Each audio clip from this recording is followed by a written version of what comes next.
Merci, on est de retour. Merci beaucoup à Armel Paka. On est là, Lumière Goma, on est à la télé parce qu'on fait bel et bien de la télé. Donc je disais, mesdames et messieurs, avant cette interruption, que nous sommes en compagnie du pasteur Lévi Titemo, berger de l'église Assemblée chrétienne et d'évangélisation. Notre thème d'aujourd'hui, c'est qui a le droit d'ouvrir une église? Pasteur Lévi, qui a le droit d'ouvrir une église? En attendant de répondre à cette problématique, j'aimerais d'abord vous demander, c'est quoi une église? C'est déjà la première et belle question parce que nous devons connaître c'est quoi une église. Nous définissons l'église comme étant le rassemblement des enfants de Jésus-Christ autour de l'envoyé. Si nous avons l'envoyé de Jésus-Christ, un porteur du message confié par le Seigneur Jésus-Christ, nous avons une église.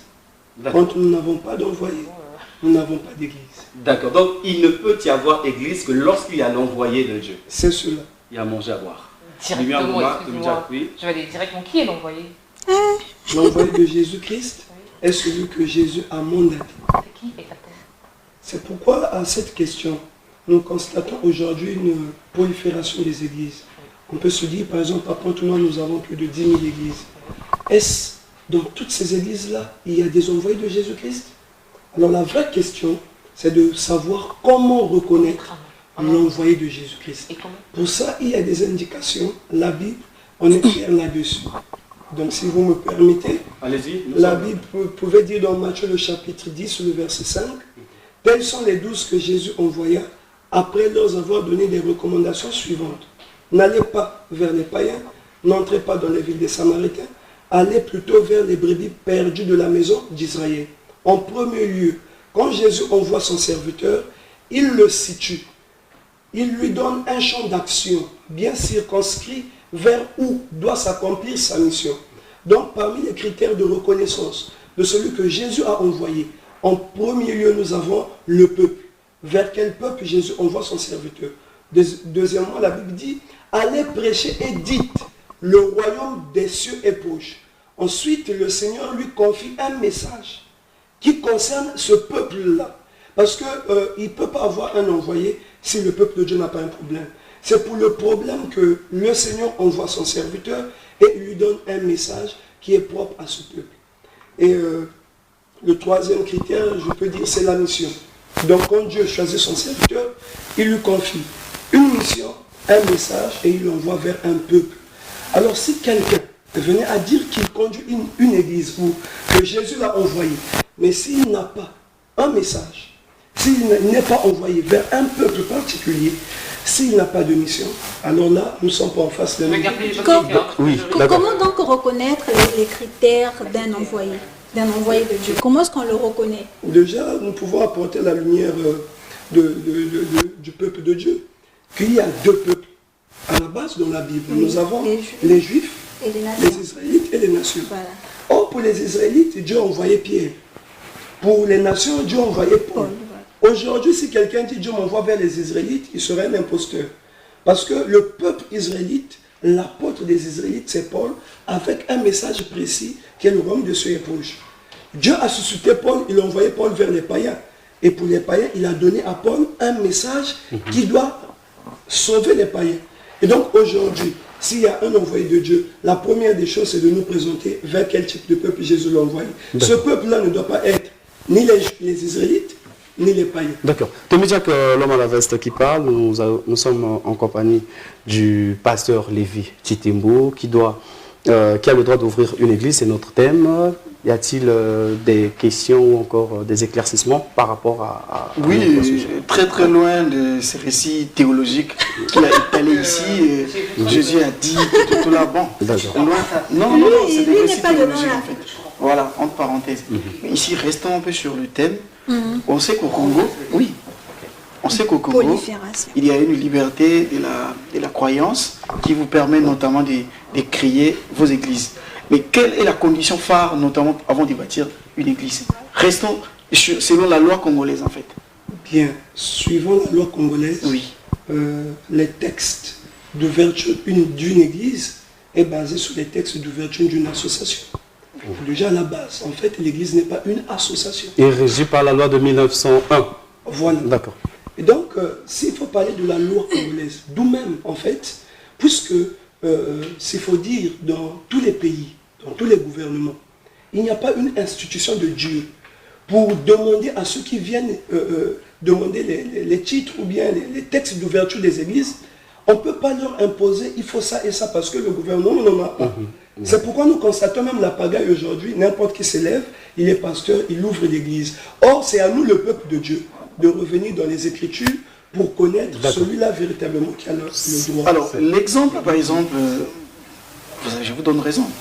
Alors, au Rwanda, le président Paul Kagame avait mis en place des lois avant l'ouverture d'une église. Un jour, comme ça, je m'échangeais avec un homme de Dieu qui m'a dit que si nous assistons à la pagaille, parce qu'il y a comme un vide juridique au Congo. Bon, la première question que j'aimerais vous poser, est-ce que vous faites partie du COSERCO? Déjà, vous savez, à cette question, nous ne faisons pas partie du COSERCO. Pourquoi? Alors déjà, que c'est l'organe qui représente les églises de réveil. Déjà ça, l'expression là, quand on dit COSERCO, ça tend à une association. L'église, je dis bien, que c'est le rassemblement des enfants de Jésus-Christ autour de Oui, mais ce n'est pas marqué sur le front. Ce n'est pas marqué sur le front. Laissez-moi vous rappeler une chose. On va permettre à notre invité de répondre. C'est la loi du 11 mai 1960, créant,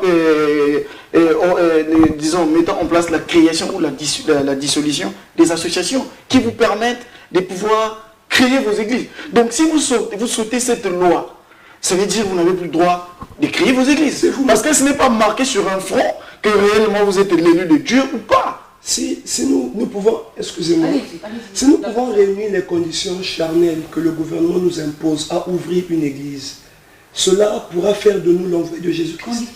Non. Les conditions charnelles, vous êtes obligés d'obéir parce que vous avez un corps physique. Et donc, ces conditions-là vous obligent de faire partie du COSERCO, qui est l'organe qui gère vos églises. Ils contribuent aussi au fond du pays de la nation. Mais voilà. Vous échappez au contrôle de l'État. On va essayer de contextualiser. S'il vous plaît, je tiens à rappeler que nous sommes enregistrés sur le journal officiel. Donc, étant sur le journal officiel, nous avons réuni toutes les conditions que l'État nous demande pour l'ouverture de l'église. Mais aussi adhérer également au COSERCO. L'adhérence à COSERCO, ce n'est pas une loi, ce n'est pas obligatoire. Là, c'est bon. Déjà, c'est l'échantillon des hommes de Dieu qui ont voulu régulariser ce secteur, c'est-à-dire les églises de réveil. C'est comme ça. C'est pas le gouvernement. Dès lors que c'est enregistré, d'accord, c'est enregistré, publié au journal officiel, moi je pense qu'il n'y a plus de débat. On va devoir revenir maintenant dans le vif du sujet. Qui a le droit d'ouvrir une église? Pasteur Lévi Titembo, vous êtes sans ignorer ou vous conviendrez avec nous, au cas contraire, pouvez nous contredire, qu'au jour d'aujourd'hui, nous assistons à une prolifération des églises qui ne disent pas leur nom. D'un matin au réveil, on se rend compte qu'il y a des tam-tams à côté de nous, sous prétexte que vous tous, hommes de Dieu, recevez des dons ou encore des consécrations de vos anciens. Que se passe-t-il dans ce genre de secteur? C'est ce que j'appelle par le banditisme spirituel, le koulundalisme spirituel. Le quoi? Pourquoi je dis ça? Parce que vous savez, on ne peut pas être envoyé. Le mot envoyé déjà, si on n'est pas mandaté. On ne peut pas ouvrir une église si Jésus-Christ ne nous a pas envoyés. C'est pourquoi la vraie question, c'est de savoir comment reconnaître celui que Jésus a envoyé. Oui. Aujourd'hui, comme vous venez de dire que bon, il y a des textes, aujourd'hui nous sommes sur le journal officiel. Et ça ne fait pas de nous. Ça fait pas. Non, ça ce sont les conditions pour la création d'une église. D'accord. Vous êtes obligé de vous soumettre à la loi. Maintenant, nous restons sur cette loi parce qu'il veut nous amener sur un terrain spirituel. Non, on va revenir sur le terrain. Sur le terrain spirituel. Non. On va revenir sur le terrain. On est en train de s'écarter un tout petit peu. N'allons pas sur le terrain de notre sujet. On a la télé. S'il vous plaît, pasteur, si vous pouvez répondre à cette question, vous recevez des dons ou encore vous êtes consacré. Le fait d'être consacré par un prophète, par un bishop, vous donne libre choix d'aller créer une église en remplissant bien sûr les textes juridiques et étatiques. Bien, vous savez, la création d'une église, c'est lorsque une personne a reçu la vocation du Seigneur Jésus-Christ. L'Éternel Dieu lui confie une mission lui envoie vers un peuple avec un message précis. C'est en ce moment-là, cette personne reçoit mandat d'aller maintenant, en ce moment-là, réunir les conditions de la création d'une église pour rentrer dans sa mission, pour ramener les enfants de Jésus-Christ à Christ. Cependant, ce que nous constatons, création de l'église par-ci, création de l'église par-là, sous quelle base crée-t-on ces églises-là? Est-ce que c'est la galère, hein? Tout ça. Parce qu'aujourd'hui, pour certains, l'église est devenue comme une société. Les enfants de Dieu sont en train d'être escroqués parce qu'il manque la connaissance. Au lieu que nous, enfants de Dieu, nos yeux soient braqués sur la parole, sur la connaissance, nous sommes là à l'attente des miracles, des prophéties. Quand il y a la prophétie, on pense qu'il y a Dieu. Mais ce n'est pas seulement Jésus-Christ qui prophétise. nous ont montré. Hein. Est-ce que la prophétie n'est pas biblique? C'est l'heure du réveil spirituel. Ce n'est plus l'heure pour nous à dormir. Nous devons maintenant nous-mêmes interroger la Bible. Que dit la Bible au regard de ce qui se passe dans les églises? C'est à ce moment-là que nous, enfants de Dieu, nous allons savoir clairement que ça, ce n'est pas Jésus-Christ, ça, c'est l'apostasie. Bon, vous savez, vous êtes en train de chômer là. D'accord. Oui. Au ministère, nous avons le pasteur, nous avons les évangélistes, nous avons les diacres. Oui. Parmi les toutes prophètes. les personnes là, Les prophètes. qui peut ouvrir une église? Est-ce qu'un simple diacre peut ouvrir une église? Très belle question. Évidemment, il y a cette erreur a daté pendant beaucoup d'années. On appelait ça les 5 ministères. Or déjà, je dis, ce n'est pas les 5 ministères. Ce sont les dons qui font partie d'un ministère. Okay. Alors la Bible dit dans Éphésiens 4, quand nous lisons, étant monté, il a emmené les captifs, étant descendu, il a fait les dons aux hommes. Il a fait des autres comme apôtres. Ça veut dire qu'il n'est pas apôtre. Il est comme apôtre. Les autres comme pasteur, comme prophète, comme évangéliste, comme docteur, pour l'édification des saints en vue de l'œuvre du ministère. Pas d'un ministère. Okay. Et vous êtes qui? Et qui doit... Non, on arrive s'il vous plaît. Et donc, quand on dit en vue de l'œuvre du ministère, quand on reçoit, par définition, le ministère c'est la charge ou la fonction que reçoit un ministre pour accomplir une mission. Donc quand Dieu confie une mission à son serviteur, c'est lui le ministre de Dieu. Ceux-là maintenant qui vont œuvrer dans son ministère, ils ont des dons. Ce sont des ministres de celui-là, celui qui a reçu la mission de Dieu. À l'exemple de l'apôtre Paul. L'apôtre Paul était ministre de Dieu. Et qui doit réellement être parce que j'arrive. Tite et Timothée, c'était des serviteurs de Paul. Eux, ils n'ont pas le droit d'ouvrir une église, mais ils travaillaient à côté de Paul. Donc, on a le droit d'ouvrir une église. Que celui qui reçoit un ministère de la part du Seigneur Jésus-Christ lui-même, pasteur, apôtre, peu importe. C'est pas le cas aujourd'hui. C'est pas le cas aujourd'hui. Aujourd'hui, peut ouvrir une église. La chose que le pasteur dit, non, je pense que le pasteur a été assez exhaustif à ce sujet. Que vous n'arrivez pas à dire, ça c'est la logique que vous venez de nous étaler. Mais la logique qui se fait ici, c'est quoi? C'est lui qui a les moyens. La logique qui se fait où? Qui se fait maintenant là? C'est lui qui a de l'argent. Si ce que le pasteur a dit, c'est la logique. Donc ce qui se passe ici n'est plus la logique. D'accord. Ce qui se fait ici, c'est quoi? Oui. Lorsque quelqu'un connaît lire un passage de la Bible, lorsqu'il a ses petits moyens, il ouvre, il devient un appelé de Dieu. Et nous assistons à une prolifération des églises. J'ai quand même dit, dans les tout prochains jours, je pense que déjà, c'est mon combat. Dans les tout prochains jours, c'est peut-être pas un défi, mais nous allons faire de notre mieux pour arrêter la prolifération continue. Et comment vous allez faire? Comment vous allez faire? Comment vous allez faire? Parce que nous sommes envoyés pour cela. Par Dieu lui-même. Le temps est arrivé. Le temps est arrivé. Vous savez, quand un envoyé de Dieu arrive, il doit présenter sa mission et son ministère. Nous, notre mission se trouve dans 2 Timothée, le chapitre 3, de 16 à 17. Nous sommes venus corriger, redresser, instruire. Il y a beaucoup de choses, si je commence à dire tout de suite, vous serez scandalisés. Vous allez voir les gens qui invoquent le sang, le feu. Ça sort d'où ça, l'invocation du feu, du sang? On chasse les démons de l'église. Vous allez un pasteur qui dit, au nom de Jésus, le démon sort. Et le démon lui répond, je ne sors pas. Qui es-tu? Je suis Satan. Il y a des démons qui s'appellent des tantes. Et si toi tu as Christ, tu chasses le démon. Comment maintenant le démon va dire à ton Christ qui est dans toi, je ne sors pas? Tout ça, c'est la manifestation de l'apostasie dans l'église. Et c'est mon combat. Oui. Et nous sommes venus pour ramener l'ordre dans le christianisme, premièrement. En faisant cela, est-ce qu'on ne fait pas à travers le monde? S'il peut te dire, le fait que n'importe qui ouvre son église à n'importe quel moment, sous prétexte ayant reçu un don encore, un ministère, mais quelle est maintenant la place de ce Dieu dont vous voulez enseigner aux gens et ramener les brebis à ce dernier? Merci. Alors, si peut-être j'ai bien compris cette question, quand nous voyons que n'importe qui ouvre une église, l'erreur vient par le visionnaire. Aujourd'hui, je prends un exemple. Moi, j'ouvre l'église. Je me dis, je suis visionnaire. Arrivé 50, 10 ans plus tard, je dis, bon, mais mon frère, tu es assez mature, va ouvrir ton église, toi, va ouvrir ton église. Ça n'existe pas. Paul ne s'est jamais séparé de ses serviteurs. Parce que s'il va aller ouvrir, c'est que tu fais de lui un envoyé de Dieu. Directement, il doit avoir un ministère. On demande d'aller toutes les nations pour aller annoncer la bonne nouvelle. Pourquoi rester sur place? Et on a dit à qui? Aller partout dans le monde. Attendez, vous avez des enfants comme vous, les hommes de Dieu, nos enfants spirituels, et que vos enfants sont là, vous encadrés. Ils ne peuvent pas aller de l'autre côté annoncer. On annonce l'évangile au peuple de Dieu à travers un ministère. Aux disciples. À travers, écoutez bien, on annonce l'évangile de Dieu au peuple à travers un ministère. S'il n'y a pas de ministère, il n'y a pas Dieu. Alors, s'il y a un ministère, c'est là où on va voir les pasteurs, les évangélistes. Ils sont en train d'œuvrer dans un ministère. Donc, il y a une mission à accomplir. C'est là où va naître tout ce monde-là.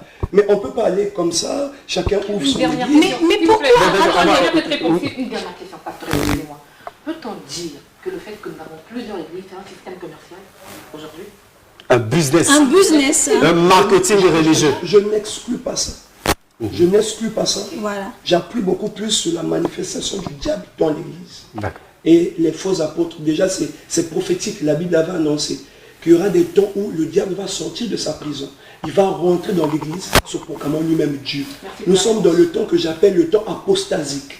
Le diable est assis dans l'église.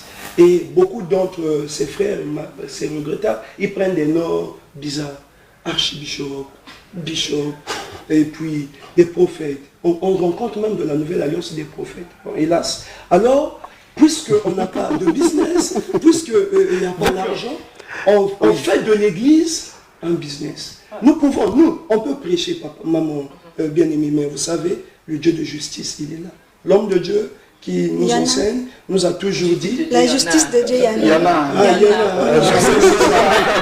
Mais ce que je constate, c'est que le message de Christ vient pour réunir. Pourquoi aujourd'hui on constate que le nez de Jésus-Christ ne parle pas avec le pied de Jésus?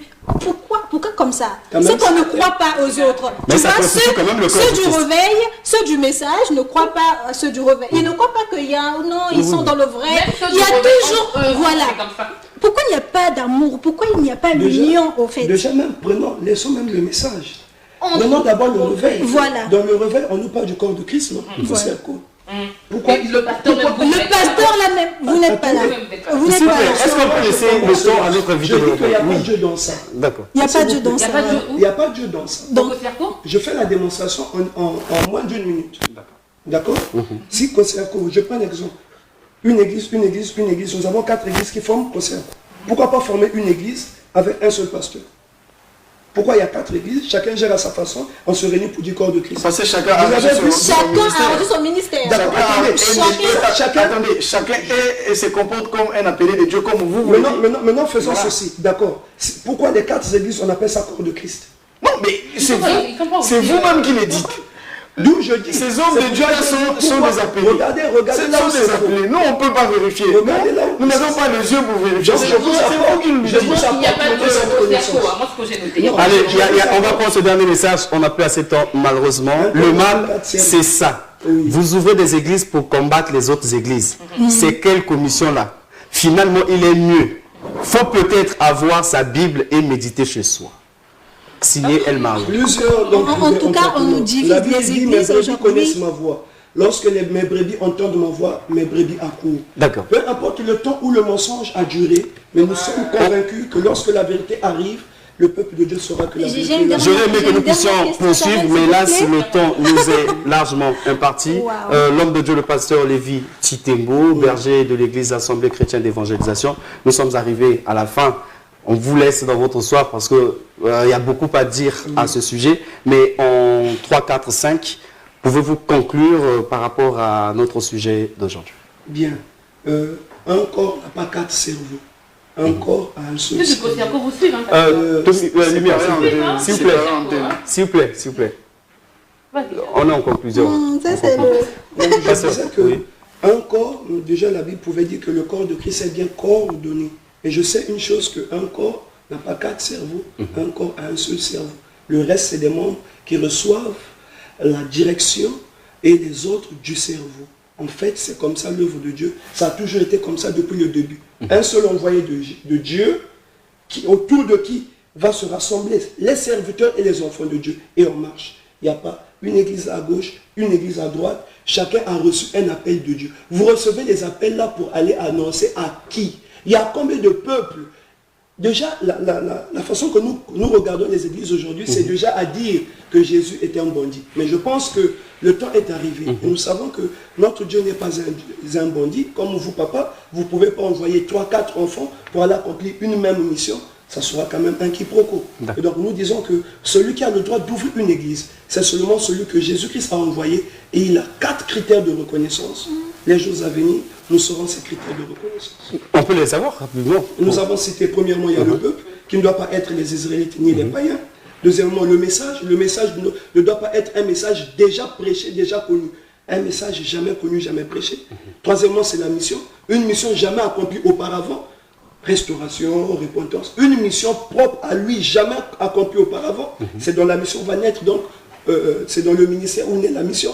Quatrièmement, ses propres travaux. Voilà les critères de reconnaissance. C'est un plaisir pour nous d'être en votre compagnie et merci d'avoir accepté notre invitation et répondu aux multiples questions qui ne prenaient pas pause, mais revenaient d'une façon rafalée, comment on peut le dire. Merci aussi à toute la team, Lumière Ngoma, Tommy Jacklem avec ce qui parle, Naïcha Koumba. Merci à toute cette grande équipe qui nous a accompagnés. On peut faire un tour sur les réseaux sociaux, donc allez sur la page Facebook de MCR Télévision, laissez les commentaires. On va échanger de l'autre côté. Rien ne changera si tu ne changes pas. Fais ce qui est juste pour ne pas regretter demain. On peut congé de vous, mais on vous laisse en compagnie des programmes de MCR Télévision parce que la suite est meilleure.